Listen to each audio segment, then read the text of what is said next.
എന്താണ് ആയുഷ്മാൻ ഭാരത് കാർഡ്? ഇതിന്റെ ആനുകൂല്യം ആർക്കൊക്കെ ലഭിക്കും, ആർക്കൊക്കെ ലഭിക്കില്ല? എങ്ങനെയാണ് ഇത് അപ്ലൈ ചെയ്യേണ്ടത്? എല്ലാ പ്രൈവറ്റ് ഹോസ്പിറ്റലുകളിലും ഈ കാർഡ് അക്സെപ്റ്റ് ചെയ്യുമോ? ഏതൊക്കെ ചികിത്സകളാണ് ഈ ഒരു പദ്ധതിയുടെ കവറേജിൽ വരുന്നത്? തുടങ്ങിയ ചോദ്യങ്ങളൊക്കെ നമ്മൾ സാധാരണക്കാർ പലപ്പോഴും അറിയാൻ ആഗ്രഹിക്കുന്ന കാര്യങ്ങളാണ്. ആയുഷ്മാൻ ഭാരത് കാർഡ് പദ്ധതിയുടെ വിവരങ്ങളാണ് ഞാൻ ഇന്ന് നിങ്ങളോട് സംസാരിക്കാൻ പോകുന്നത്. ഞാൻ ശ്രീലക്ഷ്മി അജേഷ്, ഇത് സംവാദ് ജംഗ്ഷൻ വിത്ത് ശ്രീലക്ഷ്മി. അതിനു മുൻപ് ഒരു ചെറിയ റിക്വസ്റ്റ് ഞാൻ നിങ്ങളോട് വെച്ചോട്ടെ. നിങ്ങൾ ആദ്യമായാണ് ഈ ചാനൽ കാണുന്നതെങ്കിൽ ഇതൊന്ന് സബ്സ്ക്രൈബ് ചെയ്യണം. അതുപോലെ തന്നെ ഈ വീഡിയോ നിങ്ങൾക്ക് ഉപകാരപ്രദമാണെന്ന് തോന്നിയാൽ നിങ്ങളുടെ ഫ്രണ്ട്സിനോ റിലേറ്റീവ്സിനോ ഒക്കെ ഒന്ന് ഷെയർ ചെയ്ത് കൊടുക്കണം കേട്ടോ. ഓക്കെ, അപ്പൊ നമുക്ക് ഡീറ്റെയിൽസിലേക്ക് പോകാം.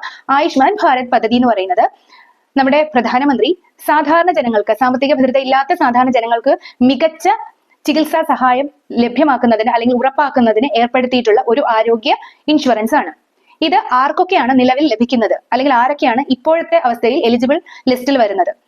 സ്ഥിര വരുമാനമില്ലാത്തവര്, ദിവസവേതനം വാങ്ങുന്ന തൊഴിലാളികള്, സാമ്പത്തിക ഭദ്രത ഇല്ലാത്തവര്, വിധവകള്, അല്ലെങ്കിൽ BPL അന്ത്യോദയ റേഷൻ കാർഡിന്റെ പരിധിയിൽ വരുന്നവര് തുടങ്ങിയവരാണ്. സർക്കാർ ജീവനക്കാർക്കും സ്ഥിര വരുമാനമുള്ളവർക്കും ടാക്സ് ഫേസിനും ഒന്നും ഈ ആനുകൂല്യം നിലവിൽ ലഭ്യമല്ല. ഞാൻ നിലവിൽ എന്ന് പറയുന്നത് ഇതൊക്കെ എപ്പോഴും വേണമെങ്കിലും അങ്ങോട്ടും ഇങ്ങോട്ടും മാറാലോ എന്നുള്ളത് കൊണ്ടാണ് കേട്ടോ.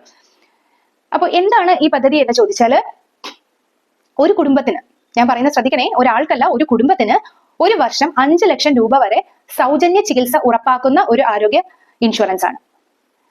ഇത് എല്ലാ പ്രൈവറ്റ് ഹോസ്പിറ്റലുകളിലും അക്സെപ്റ്റ് ചെയ്യുമോ? ഇല്ല. ഈ പദ്ധതിയുമായി അസോസിയേറ്റ് ചെയ്തിട്ടുള്ള, എംപാനൽ ചെയ്തിട്ടുള്ള ഹോസ്പിറ്റലുകളിൽ മാത്രമാണ് ഈ ഒരു കാർഡിന് അക്സെപ്റ്റൻസ് ഉള്ളൂ. അപ്പൊ അത് നമുക്ക് അറിയാൻ വേണ്ടി നമ്മൾ ആ ഒരു ഹോസ്പിറ്റലിൽ ചെല്ലുമ്പോൾ റിസപ്ഷനിൽ തന്നെ ചോദിക്കുക, ഈ ഹോസ്പിറ്റലിൽ ഈ ഒരു കാർഡ് സ്വീകരിക്കുമോ എന്ന്. അവർ ഉണ്ട് എന്നാണ് പറയുന്നതെങ്കിൽ ആ ഹോസ്പിറ്റലിൽ ആയുഷ്മാൻ ഭാരത് കാർഡിന്റെ ഒരു ഹെൽപ്പ് ഡെസ്ക് ഉണ്ടാവും. നിങ്ങൾക്ക് അവരുമായിട്ട് സംസാരിച്ച് നിങ്ങളുടെ സംശയങ്ങളൊക്കെ മാറ്റാവുന്നതാണ്. ഇല്ല എന്നാണ് പറയുന്നതെങ്കിൽ നമുക്ക് മറ്റൊരു ഹോസ്പിറ്റലിൽ നോക്കാം. അതല്ലാതെ തന്നെ ഏതൊക്കെ ഹോസ്പിറ്റലുകളാണ് ഈ പദ്ധതിയുമായി എംപാനൽ ചെയ്തിട്ടുള്ളത് അല്ലെങ്കിൽ അസോസിയേറ്റ് ചെയ്തിട്ടുള്ളത് എന്നുള്ളതിന്റെ ലിസ്റ്റ് എങ്ങനെ കിട്ടും എന്നുള്ളത് ഞാനിപ്പോൾ പറഞ്ഞു തരാം കേട്ടോ. കുറച്ച് ഡീറ്റെയിൽസ് അത് കഴിഞ്ഞ് പറയാനുണ്ട്, അപ്പൊ അതിന്റെ കൂടെ പറയാം. ഈ ഒരു ചികിത്സാ പദ്ധതിയിൽ ഏതൊക്കെ ചികിത്സകൾ അല്ലെങ്കിൽ ഏതൊക്കെ രോഗങ്ങൾ ഒക്കെയാണ് കവർ ചെയ്യുന്നത്? ഒരുവിധപ്പെട്ട എല്ലാ അസുഖങ്ങളും ഈ ഒരു ആരോഗ്യ ഇൻഷുറൻസിന്റെ പരിധിയിൽ പെടുന്നതാണ്. എസ്പെഷ്യലി പ്രധാനമായും ഹൃദയം, അതുപോലെ കിഡ്നി പ്രശ്നങ്ങൾ, ക്യാൻസർ ഒക്കെ, ഓപ്പറേഷൻസ് ഒക്കെ ഇതിനകത്ത് ഇൻക്ലൂഡഡ് ആണ്. അതിൽ ഓപ്പറേഷന് മുന്നേയും പിന്നെയും ഉള്ള എല്ലാ ചെലവുകളും തന്നെ ഈ 5 ലക്ഷം രൂപ പരിധിക്കുള്ളിലാണെങ്കിൽ അതും കവർ ചെയ്യപ്പെടുന്നതാണ്. പിന്നെ ഇതിനകത്ത് കവർ ചെയ്യപ്പെടാത്ത കാര്യങ്ങൾ എന്ന് പറയുന്നത് കോസ്മെറ്റിക് ട്രീറ്റ്മെന്റ്സ്, പിന്നെ IVF അല്ലെങ്കിൽ ഫെർട്ടിലിറ്റി ട്രീറ്റ്മെന്റ്സ് തുടങ്ങിയവയൊന്നും ഇതിൽ ഇൻക്ലൂഡഡ് അല്ല. ഓക്കെ, ഇത് നമ്മൾ ഈ ഒരു പദ്ധതിയിൽ എലിജിബിൾ ആണോ അല്ലയോ എന്ന് എങ്ങനെ നമുക്ക് മനസ്സിലാക്കാൻ പറ്റുമെന്ന് വെച്ചാൽ, ഒന്നുകിൽ നമുക്ക് ayushmanbharat.gov.in എന്ന സൈറ്റിൽ കയറി നമ്മുടെ ആധാർ നമ്പറൊക്കെ കൊടുത്ത് നമുക്ക് എംപാനൽ ചെയ്ത ഹോസ്പിറ്റലുകളുടെ ലിസ്റ്റും അതുപോലെ നമുക്ക് ഇതിന് എലിജിബിലിറ്റി ഉണ്ടോ ഇല്ലയോ എന്നും ഒക്കെ നമുക്ക് ചെക്ക് ചെയ്യാവുന്നതാണ്. ഇപ്പൊ ഞാൻ ഈ വീഡിയോ ചെയ്യുന്നത് ഇതുപോലത്തെ വളരെ വലിയ അറിവുകളൊന്നും ഇല്ലാത്ത, ഇന്റർനെറ്റുമായിട്ട് വിവരം ഒന്നും ഇല്ലാത്ത ഒരു സാധാരണക്കാർക്ക് വേണ്ടിയിട്ടാണ്. അപ്പൊ അങ്ങനെയുള്ളവരൊക്കെ യൂട്യൂബ് കാണുമ്പോൾ ശ്രീലക്ഷ്മി എന്ന് ചോദിക്കരുത്. നമ്മളിപ്പോ യൂട്യൂബ് ലിങ്ക് അയച്ചു കൊടുത്തു കഴിഞ്ഞാൽ അവരൊന്ന് ക്ലിക്ക് ചെയ്താൽ ഈ വീഡിയോ കാണാൻ പറ്റും. അപ്പൊ അതൊരു കാര്യമല്ല. അപ്പൊ ഈ ക്രോമിലൊക്കെ കയറി അങ്ങനെ വെബ് ID ഒക്കെ കൊടുത്ത് ചെക്ക് ചെയ്യാൻ പറ്റാത്ത സാധാരണക്കാരുണ്ടാവില്ല, അവരുടെ കാര്യം ഞാൻ പറഞ്ഞത്. അവർക്ക് വേണ്ടിയാണ് ഞാനിത് ചെയ്യുന്നത്.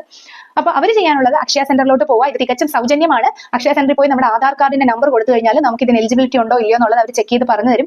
എലിജിബിലിറ്റി ഉണ്ടെങ്കിൽ നമ്മുടെ ഫോട്ടോ അപ്പൊ തന്നെ എടുക്കും. അതോടൊപ്പം തന്നെ അവരൊരു കാർഡും പ്രിന്റ് ചെയ്ത് തരും കേട്ടോ. അങ്ങനെയാണ്. ഇതിന് പ്രത്യേകിച്ച് പൈസയൊന്നും കൊടുക്കേണ്ട ആവശ്യമില്ല, തികച്ചും സൗജന്യമാണ് എന്ന് ഞാൻ പറഞ്ഞു. പക്ഷേ ഈ ചെറിയ ഗ്രാമങ്ങളിലൊക്കെ ചില അക്ഷയ സെന്റേഴ്സ് ഉണ്ട്, അവിടെ വലിയ കസ്റ്റമേഴ്സ് ഫ്ലോ ഒന്നും ഇല്ല. നമ്മളെപ്പോലെയുള്ള നാട്ടുകാർ വല്ലപ്പോഴും വല്ല സർട്ടിഫിക്കറ്റിന്റെ കാര്യങ്ങളോ അല്ലെങ്കിൽ PSCക്ക് അപ്ലൈ ചെയ്യാൻ ചെല്ലുമ്പോഴൊക്കെ നമ്മൾ അവിടെ ചെല്ലാറുള്ളൂ. അങ്ങനെയുള്ളത് നടത്തിക്കൊണ്ട് പോകണതിന് ചെറിയ പൈസയുടെ ഒക്കെ ആവശ്യമില്ലേ? അങ്ങനെയുള്ള സ്ഥലത്താണ് നിങ്ങൾ പോകുന്നതെങ്കിൽ അവർ ചോദിച്ചില്ലെങ്കിലും മനസ്സറിഞ്ഞ ഒരു 50 രൂപ കൊടുത്താൽ അവർക്കും സന്തോഷം, നമുക്കും സന്തോഷം. അത്രേ ഉള്ളൂ. കാർഡ് കിട്ടുകയാണെങ്കിൽ കൊടുത്താൽ മതി കേട്ടോ, അല്ലെങ്കിൽ വേണ്ട, പ്രിന്റ് ഒക്കെ എടുത്ത് തരുന്നല്ലേ. ഓക്കെ, ചെക്ക് ചെയ്യാൻ പോകണമെങ്കിൽ കൊടുക്കേണ്ട കാര്യമില്ല കേട്ടോ. അപ്പൊ ഇത്രയും ഡീറ്റെയിൽസ് ആണ് ഈ പറഞ്ഞ ആയുഷ്മാൻ ഭാരത് കാർഡ് അഥവാ പ്രധാനമന്ത്രിയുടെ ആരോഗ്യ ഇൻഷുറൻസിനെ കുറിച്ചിട്ടുള്ള പ്രധാനമായിട്ടുള്ള ഡീറ്റെയിൽസ്. ഇതിൽ എന്തെങ്കിലും കൂടുതൽ നിങ്ങൾക്ക് അറിയണമെന്നുണ്ടെങ്കിൽ നിങ്ങളൊന്ന് കമന്റ് ചെയ്തോളൂ. എനിക്ക് അറിയുന്നത് ഞാൻ അപ്പൊ തന്നെ പറഞ്ഞുതരാം. അറിയാത്തതാണെങ്കിൽ ബന്ധപ്പെട്ട അധികാരികളുമായി സംസാരിച്ച് ഞാൻ നിങ്ങളെ അപ്ഡേറ്റ് ചെയ്യാം. ഓക്കെ, പിന്നെ എന്തെങ്കിലും കാര്യങ്ങൾ കൂടുതലായിട്ട് നിങ്ങൾക്ക് ചോദിക്കുമ്പോൾ എനിക്ക് പറയാൻ പറ്റില്ലെങ്കിൽ എനിക്ക് കുറച്ച് സമയം തരണം, ആരോടെങ്കിലും ചോദിച്ച് മനസ്സിലാക്കിയിട്ട് പറഞ്ഞുതരാൻ പറ്റും കേട്ടോ. അപ്പോൾ ഞാൻ വീണ്ടും പറയുന്നു, ഇത് എന്റെ ഒരു വലിയ ഡ്രീമാണ് ഈ ഒരു ചാനൽ എന്ന് പറയുന്നത്. നമ്മളൊരു യൂട്യൂബ് ചാനലൊക്കെ തുടങ്ങും, മറ്റുള്ളവർക്ക് ഉപകാരപ്രദമാകുന്നത് ചെയ്യുക, അതോടൊപ്പം നമ്മൾ വളരുക എന്നുള്ളതാണ് എന്റെ ഒരു പോളിസി. അപ്പോൾ നിങ്ങൾക്ക് ഈ ഒരു വീഡിയോ ഉപകാരപ്രദമായി എന്ന് തോന്നിയാൽ നിങ്ങളിത് നിങ്ങളുടെ ഫ്രണ്ട്സിനും റിലേറ്റീവ്സിനും ഒക്കെ ഒന്ന് ഷെയർ ചെയ്ത് കൊടുക്കണം കേട്ടോ. അപ്പോൾ എനിക്ക് എന്തെങ്കിലും ഞാൻ ഈ ചെയ്തതിൽ തെറ്റുകളൊക്കെ ഉണ്ടെങ്കിൽ അതും ഒന്ന് കമന്റ് ആയിട്ട് പറഞ്ഞു തരണം കേട്ടോ. ഇനി ഇംപ്രൂവ് ചെയ്യാനുള്ളതും ഒക്കെ പറഞ്ഞു തരണം. അപ്പോൾ ഇതെന്റെ ഈ ചാനലിന്റെ ഫസ്റ്റ് വീഡിയോ ആണ്. അപ്പോൾ അതിൻ്റെ ഒരു എക്സൈറ്റ്മെന്റ് ഉണ്ട് എനിക്ക്. എന്തൊക്കെ തെറ്റുകൾ എനിക്ക് ഉണ്ടായിട്ടുണ്ടെന്ന് എനിക്ക് അറിയില്ല, അതും ഒക്കെ പറഞ്ഞു തരണേ. അപ്പോൾ ഇതെന്റെ ഒരു വലിയ സ്വപ്നമായിരുന്നു ഇങ്ങനെ ഒരു ചാനൽ. അപ്പോൾ അതിന്റെ ആദ്യത്തെ സ്റ്റെപ്പാണ്. അപ്പോൾ അതിൻ്റെതായിട്ടുള്ള ഒരു ടെൻഷൻ ഉണ്ടാവുമല്ലോ, അതാണിത്. അപ്പോൾ നിങ്ങളൊക്കെ കൂടെ ഉണ്ടാവണം എന്ന പ്രാർത്ഥനയോടെയും പ്രതീക്ഷയോടെയും ഇന്നത്തെ വീഡിയോ ഞാൻ ഇവിടെ വൈൻഡപ്പ് ചെയ്യാണ്. Thank you so much.